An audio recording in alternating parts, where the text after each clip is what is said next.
Milton সমাদ্দারের স্ত্রীকেও গ্রেপ্তার করা হবে বললেন হারুন। ঢাকা মেট্রোপলিটন পুলিশের ডিএমপি অতিরিক্ত কমিশনার গোয়েন্দা মোহাম্মদ হারুনুর রশিদ জানিয়েছেন, child and old age care আশ্রমের চেয়ারম্যান মিল্টন সমাদ্দারের বিরুদ্ধে মোট ৩টি মামলা দায়ের হবে। মিল্টনকে রিমান্ডে নিয়ে তার স্ত্রীকেও মৃত হালদার ডেকে জিজ্ঞাসাবাদ করা হবে। আর যদি কেউ তার স্ত্রীর বিরুদ্ধে মামলা করে তাহলে তার স্ত্রীকেও গ্রেপ্তার করা হবে। তার বিরুদ্ধে যে অভিযোগ সেগুলো তিনি অস্বীকার করতে পারেননি।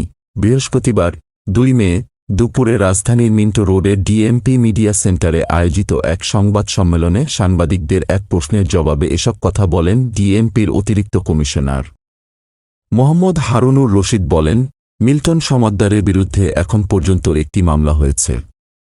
মামলায় ৭ দিনের রিমান্ড চেয়ে আদালতে পাঠানো হয়েছে। রিমান্ডে নেওয়ার পরে তার যে অপকর্মগুলো রয়েছে সবগুলো তদন্ত করে বের করা হবে। মিল্টনের বিরুদ্ধে আরও ২ জন বাদী মামলা করার জন্য থানায় রয়েছেন বলে জানান তিনি।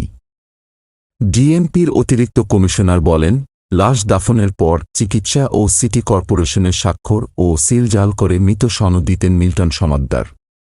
সেই সিলগুলো উদ্ধার করা হয়েছে। Golam Mostafa, desk report, BE news.